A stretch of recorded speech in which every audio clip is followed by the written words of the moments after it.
and welcome to the third episode of the CDL Files. I am Marilyn Surber with Driver's Legal Plan, and I am so excited today to have Mr. Jeremy Stickling with me. He is the Chief Administration Officer for Nussbaum Transportation and also this year's Truckload Carriers Association Safety Professional of the Year. Welcome, Jeremy. Yeah, thanks, Marilyn, for having me on. Excited to have a little conversation here today. Yeah, definitely. Me too. You're our first company representative, so we're excited about that to learn, what's going on. You certainly have your finger on the beat of everything going on transportation wise. And so, with the recent winning of the Safety Professional of the Year, just tell us a little bit about your career, how you got there, and also, safety. Why is it so important to you and also to Nussbaum? Yeah, sure. So my career, this is my favorite part, talking about my career. Boy, I've been at Nussbaum for 18 years.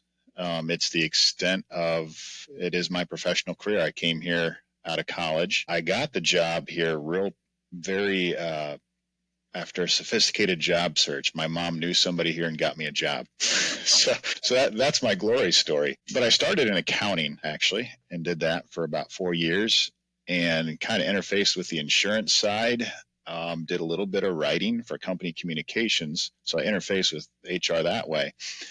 And we had a 40-year HR leader who was going to retire. And so I got to transition and learn from him for 2 years, sit side by side with him and watch what he did. And then jumped into HR safety. So obviously accountants end up in HR and safety all the time, right? Right. Yeah. It stretched every weakness of mine, but here we are. And Marilyn, part two of that question, why is safety so important? When I took the position, if I showed you my driving record from age 18 to 22, it wasn't good. I had my share of fender benders and tickets and whatnot. And that's been a journey when you get close to it and see the impact. When safety done right goes beyond compliance, and not to sound too dramatic, but you get into saving lives if you do it right. And that can be a very motivating. It's not hard to find purpose. So absolutely. I love the reference about making you a better driver. So I also started my trucking career when I was 25, kind of right out of college. And I was a horrible driver.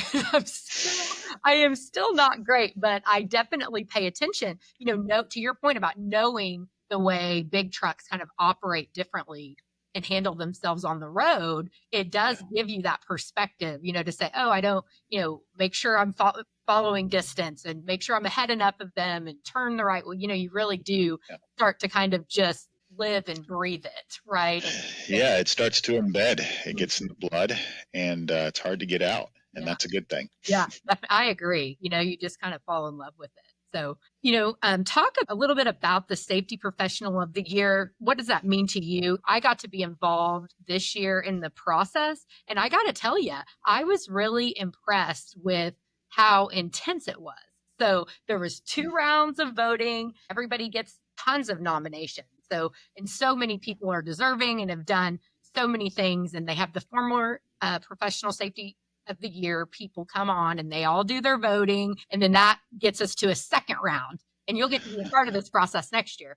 And then the second round, then we all get on a call and you're debating why in this case why you should be the winner. It was really inspiring for me being on the outside. I spent quite a bit of time in safety at Melton, so I understand it, but to hear people who had won the award before really talk about the things that each candidate had done. And they take it so seriously. It's their life. It's their passion, like it is for many of us. And so I was really just impressed by that process, and we're excited to be a sponsor for the first year and continue to sponsor it. But tell me, what does that award mean to you? Yeah, no, I appreciate that question. And, I take you back to the conference and when you were up there, Marilyn, and getting into the announcement.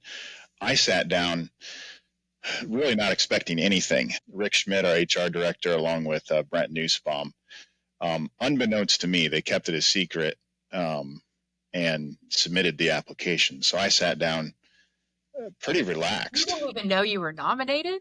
No, Oh, wow. Okay. no, they now the clue should have been Brent's come to the safety conference before, so and he's on the TCA officer board, so it he told me he was coming, and I really that didn't set up any flags. So I'm sitting next to Brent, and you start talking, and what you said, Marilyn, was this person came from accounting. And I didn't know I did it. Brent says I groaned at that moment. It was involuntary. But it started to dawn. And so it was a true shock for me. Now, I know a lot of people who've worn the Burgundy Blazer over the years, and it is an impressive group. It really is. I mean that in the most genuine terms. And to be able to line up with professionals like that is it's pretty impressive. But I guess if I redid the acceptance speech, there's a phrase I've heard that I've really liked, and I never had a chance to use it, but I would say I feel like a turtle on a fence post, and I let that's kind of weird. If you see a turtle on a fence post, Marilyn, you know it didn't get there by itself. Somebody put it there, you know, and I love you know, standing on the shoulders of giants, and so I don't know if you've ever gone through Seven Habits and Stephen Covey, and Mhm. part of that is a putting together a personal mission statement, which I've done. Um, and I'm saying I haven't memorized. Let's see if I can recall it here. It's to make the person next to me look good, to be a reason for the success and growth in somebody else, and in doing so, glorify God. And if you make other people look good, you get your chance to look good as well. It comes back. And I don't know if I've always executed on that mission statement, but the word's easier to accept if it means that there's been any success, and you know, making others look good, setting others up for success. If it led to that, then great. Yeah, So absolutely. Well, I think Brent Nussbaum must think you're making him look pretty good. That's an honor for him to nominate you, right? yeah, And yep. for you to be a surprise. I bet you were surprised. I've been surprised like that, and I'm not speechless very often. But when I, when you tell me, It was a full-on conspiracy. Rick called my wife and got my blazer size, and she didn't let on, and yeah, so yeah, it was a he was full there with you, conspiracy. right? And your son was there. What's that? Was your family there with you at the conference? They came to the conference, yes. She Rick and Brent asked her to if she wanted to swing in. We have 4 kids. They were all with us, and they were napping at the time. So she elected to stay in the background. But Yeah, that's that probably would have been fun. nothing short of a small miracle to have all 4 kids napping, at one. Yeah, yeah. You don't want to mess with that. No, Yeah, definitely not. But how yeah, special for her to be there and your kids to be there. And, because yeah, we go off to work every day and I take my kids, I think you probably met my kids. I take my kids with me to events and stuff like that sometimes. We try to involve them so they see this is what mommy and daddy are doing and, make them a part of it. And so yeah. that must have, I think, been a really proud moment for you. Yeah, well, it was fun. We went out to dinner that night after words, and we're with people in the elevator going down, and we walk through the lobby, and folks are saying things and saying congrats and shaking hands, and my oldest is 13. He goes, "Dad, you're famous, aren't you?" It's like, no, I'm not famous. I just know a lot of people Yeah. at this event. Got to know them pretty well over the years. You're trucking famous, Jeremy. Yeah, That's what I yeah, tell my kids when they said, I'm like, I'm just trucking famous. I'm yeah, not, we know a lot of people. So that's yeah, awesome. So Jeremy, now let's talk about the economy with your accounting background in our yeah. industry, which has been, it's never dull in trucking. I've been in this No, industry about the same amount of time as you, and I've never been bored. And so, yeah. what is on the horizon, you think, for our industry in Nussbaum this year? Oh, well, it so I will put the accounting hat on right now. very cyclical industry. It's always been that way. I'm not saying anything new here, but 21 and 2 were so good that so many people got into it, and the supply has been outpacing the freight demand for the last 2 years. It's got to turn at some point. And this weak market downturn has been, I've been in the industry almost 20 years. I've seen those who've been in it longer than me, Marilyn, who say it's the most prolonged weak market they've seen. Things break and go back the other way. They have to at some point. Now, I think I've called 7 of the last 0 recoveries. Yeah, so my crystal ball is not real good, but we are hopeful that 26 is the rebound year. Obviously, international trade tariff news kind of freezes things. I tend to be still somewhat optimistic. Once we get a little certainty there, some of the investment on the sidelines will come back in, and consumer confidence pop back up a little bit more, and start seeing some of that spend. And the longer the environment's tough, some of the supply leaves. You don't necessarily want to root for that, but so my crystal ball, which is not reliable, says 2026. 2026. Yeah, I think, I'm starting to hear more positivity in the market, to your point. The only 2 years I've been in trucking that there wasn't a recruiting crisis were, the last 2 years. And so it does seem like for those of us that have been around, and certainly the people who've been around longer than us, we know if you can count on anything, you can count on the fact that it'll turn, and it'll probably turn overnight, as it usually seems to happen. Yes. So, will it snap back? It's like Bill Wetstein, our president, his line is, you need 3 things in trucking. You need freight, you need equipment, and you need drivers, and they're never all available at the same time. Nope, they're not. One is always out of balance. Yep. That's exactly right. Definitely. So in that same kind of vein, what do you think is the biggest challenge facing our industry? Right. Yeah. Well, I'm going to take this back in a safety direction. And I don't have a hot take much different than the stuff Ep03 puts out, and Rebecca Brewster and her team. The one that keeps us up right now is the nuclear verdict risk, and all that's going on there. Investor funding, plaintiffs starting lawsuits before sending letters before they even secure the plaintiff, and just having to fight that uphill battle. And we drove to the conference in Louisville, and you always get reacquainted with the billboards, and it just makes the blood boil driving through it. And they don't even try to talk about justice anymore. It's call this number and see what your claim is worth. Right. Is worth. So they can be unabashed about it being about money, and no one stops them. I heard a fresh idea, one that I've been thinking about, and maybe we need to make noise.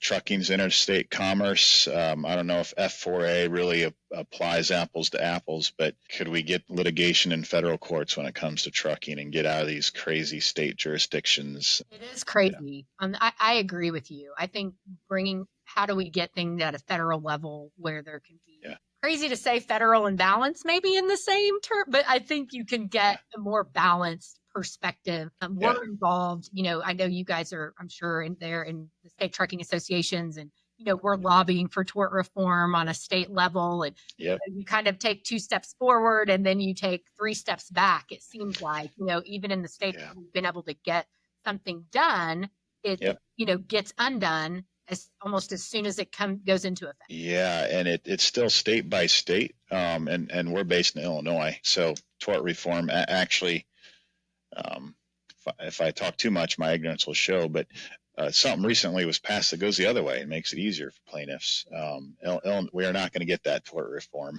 Illinois is tough, I'm sure. So the interstate commerce, federal courts, and maybe that's the ticket to push, and the thing is, Marilyn, like if we hurt somebody and it's our fault, absolutely we want to make them whole. That's no one's fighting against that. And if there's a truly bad actor cutting corners, not following the rules, they deserve to pay the penalty. Like, we're on board with that stuff. Right. It just, that's just not how it gets applied though. So, Right. The bad but actor. I'm preaching to the choir. Well, no, but it's a huge thing. I mean, growing up at a trucking company, we always learned that it was always safety and compliance can close your doors. It's really, Yeah. you're not managing it the right way. One bad accident, one person doing the wrong thing, can put Yeah. your entire business at risk. And that's scary. And it's very real. It definitely, I understand why that keeps you up at night. And, Yeah, and I know so many people in this industry. We work really hard at safety. We invest a lot of money in safety. I'm talking the industry. right, New spot.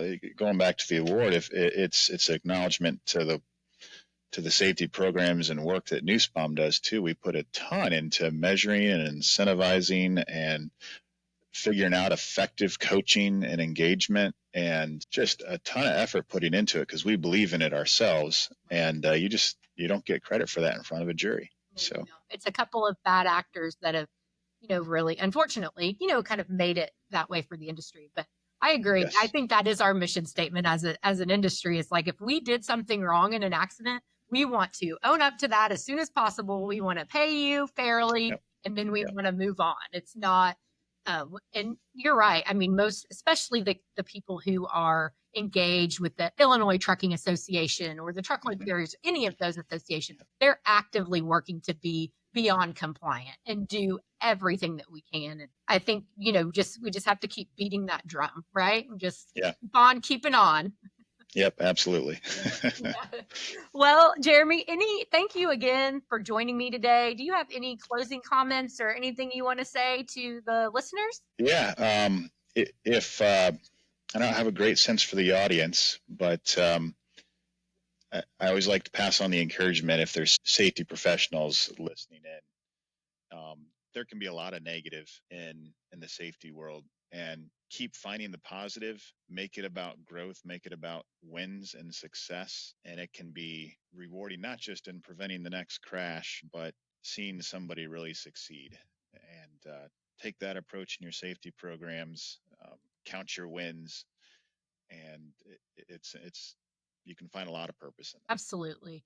Yes, thank you very much. And our audience is, as we said, this is the third episode, so it's evolving. But certainly, we think, hopefully, safety directors will be listening and they will appreciate this message. So thank you again, and we look forward to seeing you at the next event. And if you're tuning in, thank you for joining us for the third episode of the CDL Files, and we will see you next time.